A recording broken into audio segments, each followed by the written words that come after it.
is. Faith is not a blind belief.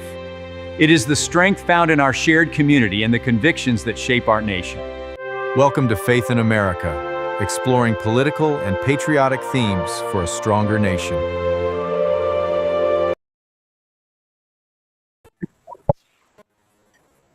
Good afternoon, everybody. Glad to see you here today on the 3 o'clock show. Programming note, starting Monday, I'm going to be doing it Monday through Friday from 2, starting at 2 o'clock. I'm going to start a little bit earlier. We'll have that for you. Today we're dealing with something America desperately needs right now, the difference between asking legitimate questions and believing in a conspiracy without sufficient evidence. We're going to talk about Candace Owens and her claims surrounding the assassination of Charlie Kirk, the highly anticipated debate with Andrew Wilson, which has already taken place today, the Tyler Robinson case, the controversy surrounding the USS Abraham Lincoln, the viral claims attributed to Sylvester Stallone about Alexandria Ocasio-Cortez, and Hunter Biden's extraordinary return to the political spotlight. And underneath all of that is one question. What does God expect from us when we don't know the whole truth? We know a story, we don't know the story. The Bible gives us a powerful answer. He that answereth a matter before he heareth it, it is folly and shame unto him. Proverbs 18:13. And first we're going to talk about the Charlie Kirk assassination, which was on September 10th, 2025, while speaking at Utah Valley University. Tyler Robinson has been charged in the killing, and prosecutors are seeking the death penalty. But from almost the beginning, questions surrounding the assassination exploded across social media. Candace Owens became one of the most prominent voices challenging aspects of the official account. And,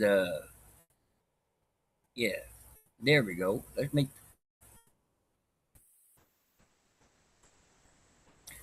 that a little bit bigger so you can see what she looks like. She's on Rumble, I think. I know she's on TikTok.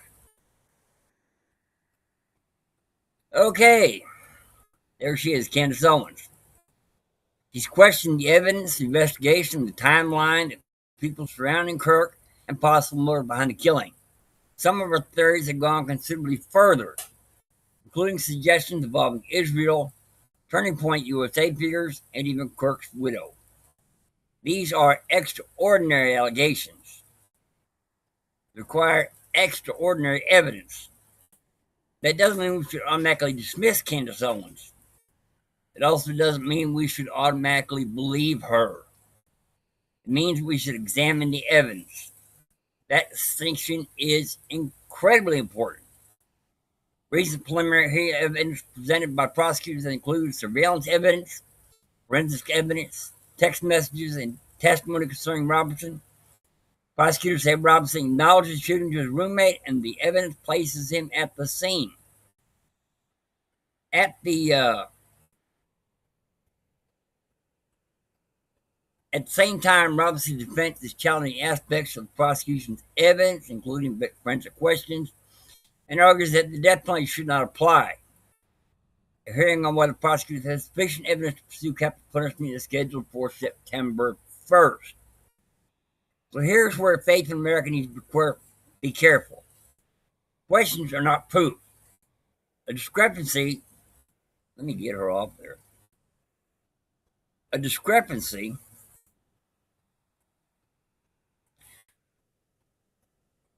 push this button here, is not automatically evidence of a conspiracy.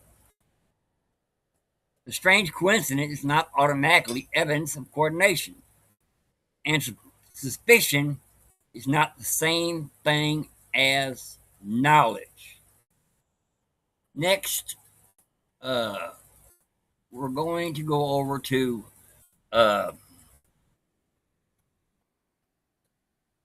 let's see here. Joe Rogan and Wilson talking about the debate. Add it to the stage. Let's make it bigger so you can understand it. Let's turn on the sound. Lay low for a little while. 1000%. The going out with the sparklers is not a great idea. I'm 7 months pregnant, so if you fancy a debate face to face, you're going to have to travel to me. It's common decency.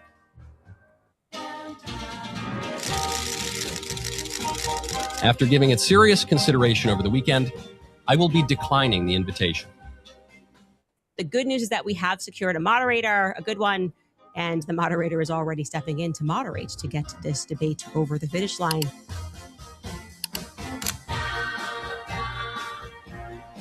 Yeah, well, enough out of that. The debate did happen. People who don't like Candace Owens are saying she lost.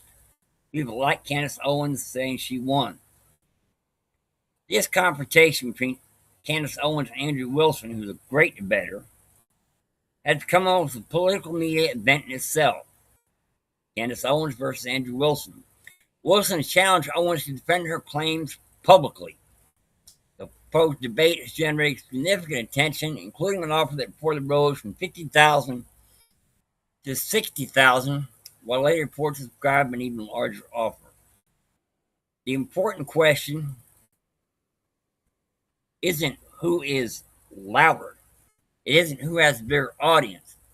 It isn't even who wins the debate. The question should be who has the evidence. If Candace Owens believes the official story is wrong, she should be required to demonstrate exactly where it is wrong. If Andrew Wilson believes the prosecution case is overwhelming, he should be willing to explain every significant piece of evidence, every legitimate inconsistency. This is how serious investigations work. Not believe me because I had millions of followers, and not believe the government because the government said it. The Bible says, prove all things. Hold fast that which is good. That's a perfect standard for this moment. Prove it. And now the Tyler Robinson case, which is part of this debate and across the internet, Candace Owens has been big on this. Let's separate the internet from the courtroom. The courtroom operates according to rules. Evidence has to be authenticated. Witnesses can be cross-examined. Forensic evidence can be challenged. Defense attorneys can attack the prosecution's case. And ultimately, a jury or a judge where applicable must determine whether the government has proved its case. Robin remains entitled to the presumption of innocence until proven guilty. That's not weakness. That is American justice. Prosecution claims the evidence points directly towards Robinson. Defense says there are serious problems with the government's case. That is precisely why we have a trial. The danger comes when people decide the verdict before all the evidence has been tested. And there's another danger. Turning someone's death into entertainment. Charlie Kirk was a husband, a father, a son. Tyler Robinson is a defendant. Erica Kirk is a widow. Witnesses are human beings. Families are grieving. We investigate aggressively without becoming cruel. We can demand transparency without inventing facts. We're going to ask hard questions without bearing false witness. All right. Now, next I want to talk about the USS Abraham Lincoln controversy. And let me get you a little thing here.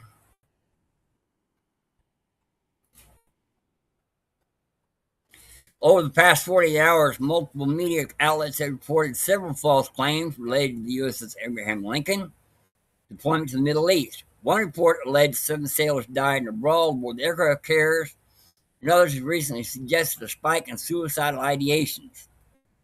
U.S. Central Command says this is false. The fact is, they have maintained among the highest crew reenlistment rates of all aircraft carriers in the Navy.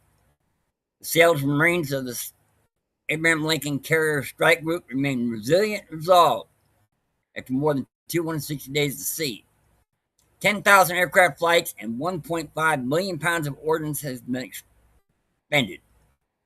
No servicemen aboard the aircraft carrier died, and the one who fell overboard was recovered.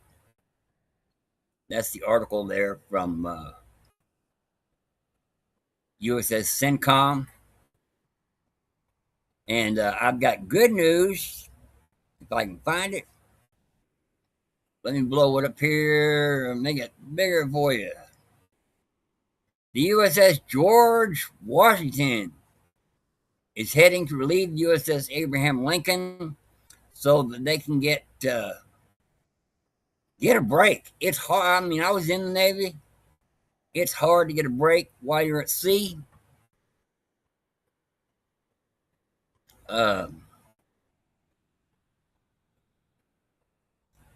As of today, concerning Abraham Lincoln, there are reports from the Associated Press describing concerns about mental health struggles, supply issues, and extraordinary long deployment,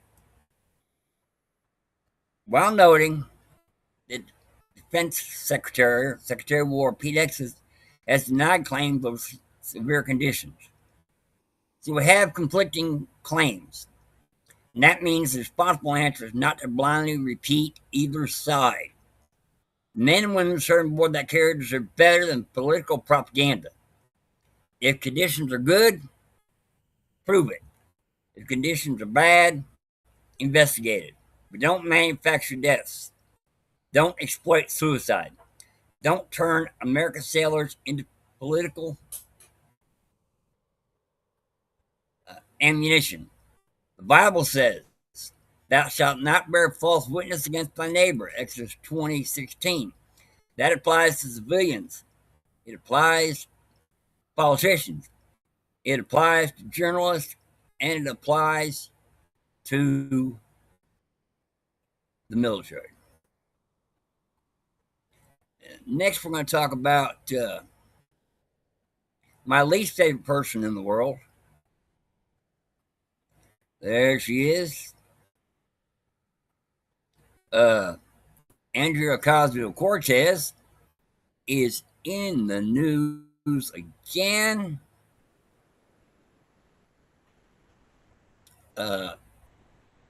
There's a story going around involving Sylvester Stallone and Alexandria Ocasio-Cortez.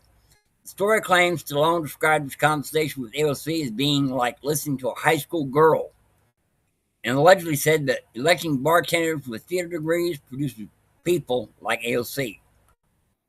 Now, that's certainly the kind of quote that spreads like wildfire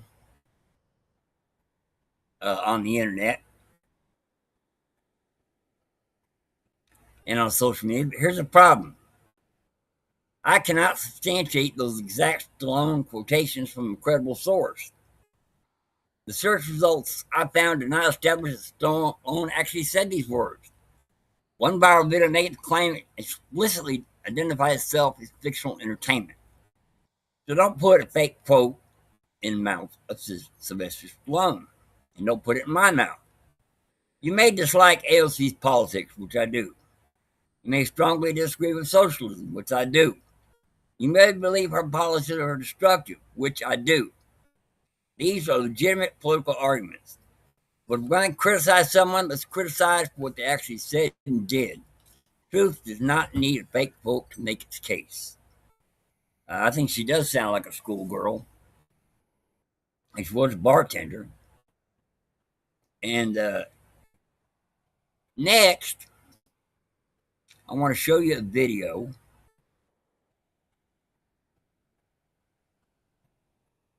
Candace Owens and Hunter Biden. And do this right here. Let's play it. Consider he's a crackhead. And like, like that's actually a very relatable thing. And I thought you were dumb.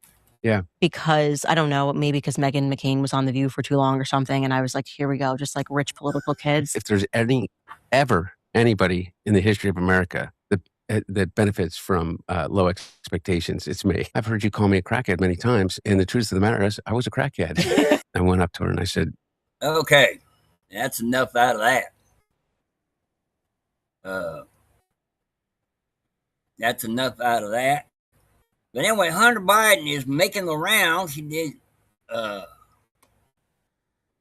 interviews with Tucker Carlson and now Candace, and he's doing the liberal media, or I guess Candace Owens is a rhino. For years, conservatives have attacked Hunter Biden over his addiction, his business dealings, his laptop, and his political connections. Then something extraordinary happened. Hunter Biden started appearing on conservative and independent media. He sat down with Candace Owens. And in Maine, Owens, who had been publicly attacking Hunter, interviewed him for nearly 2 hours. During an interview, Hunter openly discussed addiction, recovery, politics, faith, and the laptop controversy. Then, as we discussed yesterday, came Tucker Carlson. Hunter's media presence expanded dramatically in 2026, including an August interview with Tucker Carlson. The Wall Street Journal described Hunter as having become an increasingly prominent political force after years of maintaining a much lower public profile. And that raises an interesting question. Could Hunter Biden run for president in 2028? Technically, yes. Politically, that's a completely different question. There is no credible evidence that Hunter Biden has launched a presidential campaign or established a serious 2028 operation. But politics is strange. Donald Trump proved that American politics can produce comebacks that the conventional political alliance once considered impossible. Hunter Biden has something else going for him: a story, addiction, family tragedy, political scandal, recovery, famous father, famous family, controversial presidency, and now willingness to speak publicly. Could that turn into a presidential campaign? It's possible. But I would currently describe the likelihood as low. The bigger story isn't necessarily Hunter Biden 2028. The bigger story is Hunter Biden rebranding himself in the public consciousness. And conservatives should pay attention. Not because they have to support him, but because political movements frequently underestimate people they once considered politically irrelevant. Now, what does the Bible say about all this? Let's bring it down a little bit. Bring it up a little bit. Yeah, there we go.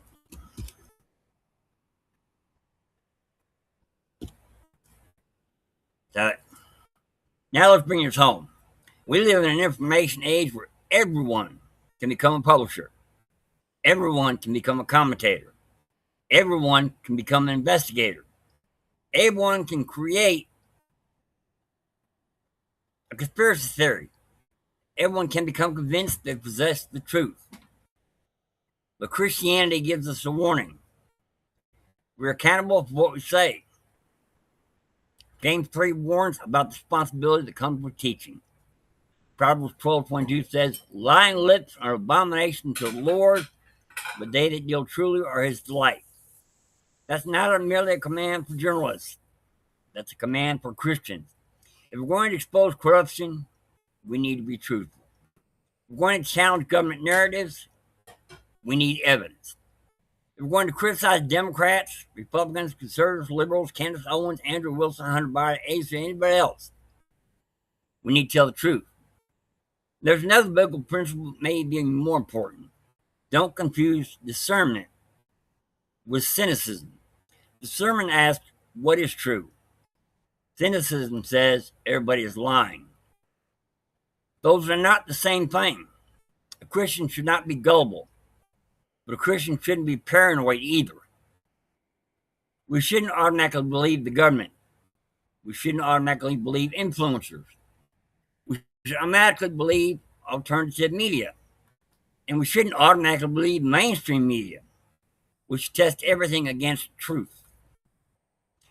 The Charlie Kirk assassination deserves a thorough investigation. Tyler Robinson deserves due process. Candace Owens deserves the right to ask questions. Andrew Wilson deserves the opportunity to challenge those questions. The government deserves scrutiny. The military deserves honest reporting. Hunter Biden deserves accountability for his actions and also the opportunity to tell his story. AOC deserves political criticism based on her actual record. Right? Because here's the lesson. You don't defend the truth by using falsehoods. You don't fight propaganda with propaganda. You don't fight lies with more lies. You don't need conspiracy to make a legitimate argument. Jesus said, and you shall know the truth, and the truth shall make you free. America doesn't need more people screaming that they have the truth. America needs people willing to follow the evidence wherever it leads. And Christians have an even higher standard.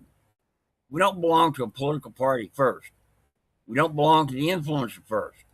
We don't belong to a movement first. We belong to Christ.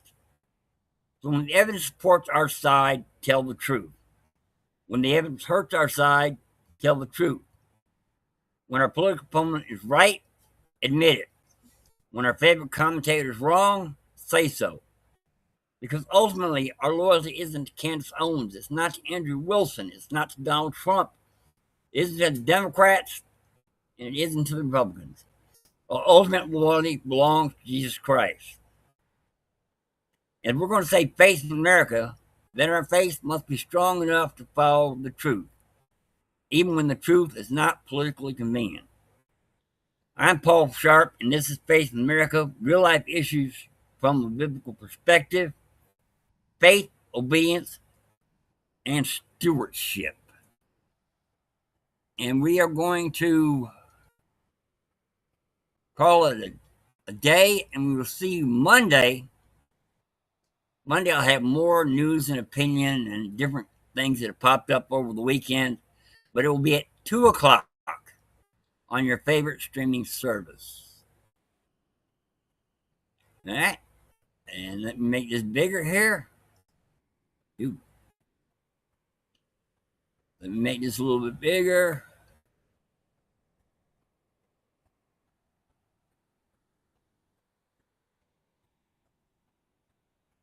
And we're going to say goodbye.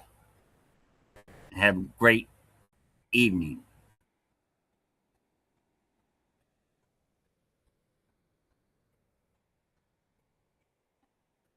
Yeah, I will. I got to.